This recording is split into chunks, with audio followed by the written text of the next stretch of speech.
नमस्ते, जय हिंद। मैं हूं ऋषि सिंह और आज विस्तार से हम बात करेंगे एक ऐसे विषय पर जिसको लेकर पिछले कुछ महीनों से लगातार चर्चा होती आ रही है। हम भी लगातार इस तरह की खबरें करते आए हैं, मगर इससे पहले मैं आपको कुछ भी बताऊं, एक बार आप वायुसेना प्रमुख एयर मार्शल एपी सिंह का ये बयान सुन लीजिए। Do you think that the F-35 platform would be good for the Indian Air Force to induct, or do you think बहुत महंगा है, इतना नहीं चाहिए? No comments. Actually, we have not looked at it. It cannot be that we just look at something. We are not going to buy some washing machine or a refrigerator for home. That okay, ये नहीं तो ये खरीद लेते हैं, इसमें अच्छा लग रहा है, इसका looks अच्छे हैं. So we have to analyze an aircraft fully. What are the requirements and what comes along with it. Obviously, cost is a part of it. We can't just say that 10 F-35s is good enough or whatever. So we have not given it a thought. There's no offer which has been made. At the moment, I have not even. There is there's a study which has just been completed by a committee which was set up, Defense Secretary under the chairmanship of Defense Secretary. So we have to analyze that study and then we need to make a roadmap. Where we don't land up in that dip what we talked about. But दरअसल हाल ही में America की ओर से भारत को F-35 लड़ाकू विमान देने की खबर सामने आई थी। इसकी महंगी कीमत को लेकर जब एयर चीफ मार्शल से सवाल किया गया तो उन्होंने कहा कि अभी इस पर कोई कमेंट करना सही नहीं है। अभी कोई औपचारिक पेशकश नहीं हुई, एक लंबी प्रक्रिया है, अभी एयरफोर्स ने इसका विश्लेषण नहीं किया। अब इससे ये बात साफ हो गई कि F-35 को लेकर भारत अमेरिका में अभी कोई आधिकारिक बातचीत नहीं चल रही। अच्छा, वायुसेना प्रमुख ने यह बात इंडिया टुडे कॉन्क्लेव में कही थी और इसी दिन एक दिलचस्प घटना और हुई।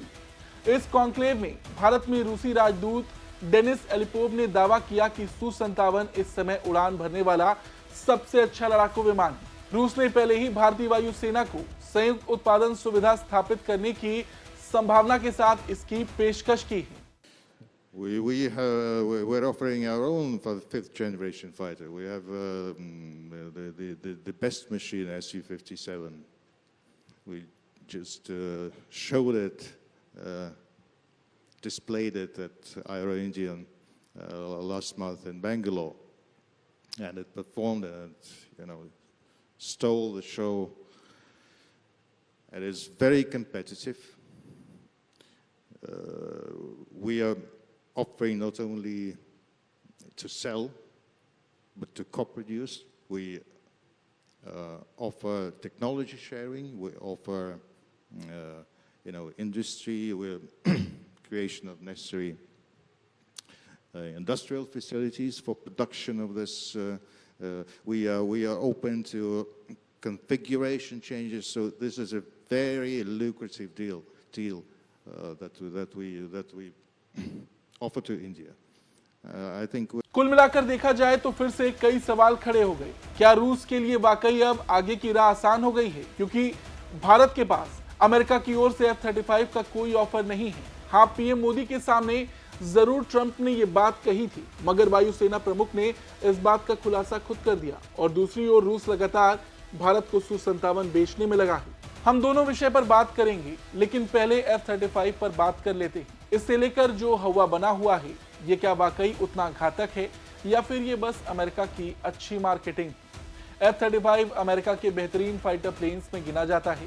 हालांकि इससे पहले कई मौकों पर ट्रंप के सहयोगी और दुनिया के टॉप कारोबारी एलन मस्क ने इस फाइटर प्लेन को लेकर सवाल भी उठाया है। मस्क ने एक बार इस फाइटर प्लेन को महंगा कबाड़ तक कह दिया था। दुनिया का सबसे खतरनाक स्टेल्थ फाइटर जेट F-35 कई बार क्रैश हो चुका है। आपको बता दें, एक विमान गिरने पर अमेरिका को करीब 832 करोड़ रुपए का नुकसान होता है। यह अमेरिका का सबसे महंगे जेट प्रोग्राम का विमान है। पिछले साल न्यू मैक्सिको के इंटरनेशनल एयरपोर्ट से टेक ऑफ करते ही अमेरिकी एयरफोर्स का F-35 stealth fighter jet crash हो गया था और इससे भी पहले साउथ कैरोलिना में ऐसा ही एक फाइटर जेट लापता हो गया था, जो बाद में एक घर के पीछे क्रैश मिला। इसका मलबा साउथ कैरोलिना के जॉइंट बेस चार्ल्सटन से 96 किलोमीटर दूर विलियम्सबर्ग काउंटी में मिला था। हालांकि इस विमान की अपनी खूबियां हैं, हमने कई बार आपको वो भी बताई हैं। कुछ मामलों में इसका कोई मुकाबला नहीं। इसकी अधिकतम गति जैसे 1976 किलोमीटर प्रति घंटा है। कॉम्बैट रेंज 1239 किलोमीटर है। अधिकतम 50,000 फीट की ऊंचाई तक ये जा सकता है। खैर बड़ी बात यह है कि फिलहाल इसे लेकर अमेरिका ने कोई ऑफर भारत को नहीं दिया है। अब बात रूसी राजदूत डेनिस एलिपोव की कर लेते हैं। उन्होंने दावा किया है कि Su-57E इस समय उड़ान भरने वाला सबसे अच्छा लड़ाकू विमान है। एलिपोव ने कहा, हम अपना 5वीं पीढ़ी का लड़ाकू विमान ऑफर कर रहे हैं। हमारे पास सबसे बेहतर मशीन Su-57 है। हमने इसे पिछले महीने बेंगलुरु में एरो इंडिया में प्रदर्शित किया था। इसने अच्छा प्रदर्शन किया और सबका ध्यान अपनी ओर आकर्षित किया। हम सिर्फ इस विमान को बेचने ही नहीं बल्कि मिलकर बनाने का भी ऑफर दे रहे हैं। हम टेक्नोलॉजी शेयर करने का ऑफर भी दे रहे हैं। हम भारत को बहुत बड़ा ऑफर दे रहे हैं। अब भारत को इस तरह के विमानों की जरूरत इसलिए है क्योंकि साल 1965 के बाद से फाइटर जेट्स की संख्या में इंडियन एयरफोर्स अब तक सबसे निचले स्तर पर है। साल 2035 तक MiG-21 और MiG-29 पूरी तरह से फेज आउट हो जाएंगे। जगुआर का पहला स्क्वाड्रन फेज आउट होना शुरू हो जाएगा।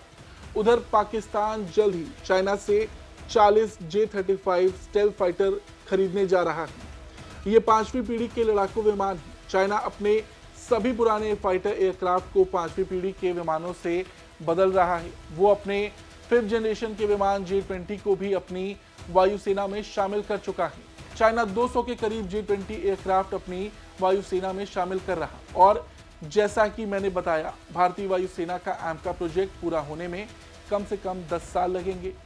ऐसे में जब तक भारत अपना स्वदेशी स्टेल्थ फाइटर जेट विकसित नहीं कर लेता, भारत को घातक विमान खरीदने ही होंगे। इसलिए भारत को ऐसा विमान चाहिए जिसकी टेक्नोलॉजी ट्रांसफर हो, मेक इन इंडिया प्रोजेक्ट को बढ़ावा मिले, साथ ही हजारों लोगों को रोजगार का अवसर भी मिले, रक्षा उद्योग को फायदा हो। रूस ये सब कुछ दे रहा है। भारत के लिए ये बड़ा मौका भी हो सकता है क्योंकि चीन और पाकिस्तान दोनों ही भारत के खिलाफ रहते हैं। ऐसे में भारत को अपनी रक्षा व्यवस्था को अधिक मजबूत बनाने में मदद मिलेगी। ये सारी बातें सही हैं। रूस के साथ कोई भी डील भारत को एक अच्छी मजबूत स्थिति में ले जाएगी। भारत की रक्षा नीति के हिसाब से भी होगी, लेकिन फिर भी भारत शायद रूस के ऑफर से संतुष्ट ना हो। एक तो चीन इसकी सबसे बड़ी वजह है, रूस और चीन की करीबी। दूसरा, भारत पावर बैलेंस कर हमेशा से चलते आया है। अब वो कैसे? एक ही देश के सभी हथियार रखना समझदारी का काम नहीं है, वो भी ऐसे वक्त में जब रूस 3 सालों से युद्ध लड़ रहा हो। रूस के हथियार भारत के पास भारी मात्रा में है। ऐसे में हमेशा से भारत ने अपने रास्ते और देशों के लिए भी खोल रखे हैं। फ्रांस से भी भारत हथियार लेते आया है। अमेरिका से भी भारत के संबंध मजबूत हैं। अमेरिका से भारत कोई बड़ी डिफेंस डील कर सकता है। हाँ, एक बात और, अमेरिका से भारत कोई भी बड़ी डिफेंस डील करता है तो शायद रूस को दिक्कत ना हो, मगर रूस के साथ भारत कोई डील करेगा तो इसका असर भारत अमेरिका के संबंधों पर जरूर दिखेगा। रूस से हथियार खरीदे जाने पर अमेरिका को आपत्ति है। इंडिया टुडे कॉन्क्लेव में ही अमेरिका के वाणिज्य सचिव हावर्ड ल्यूटनिक ने कहा कि भारत को रूसी हथियारों पर अपनी निर्भरता खत्म करनी चाहिए। उन्होंने कहा कि ऐसा करने से भारत और अमेरिका के बीच और भी मजबूत संबंध हो जाएंगे। If I listened to that and really took that in, imagine me saying back to you, so then you should rely on France and Britain for your defense and for the things that happen to you in the world. Oh, come on.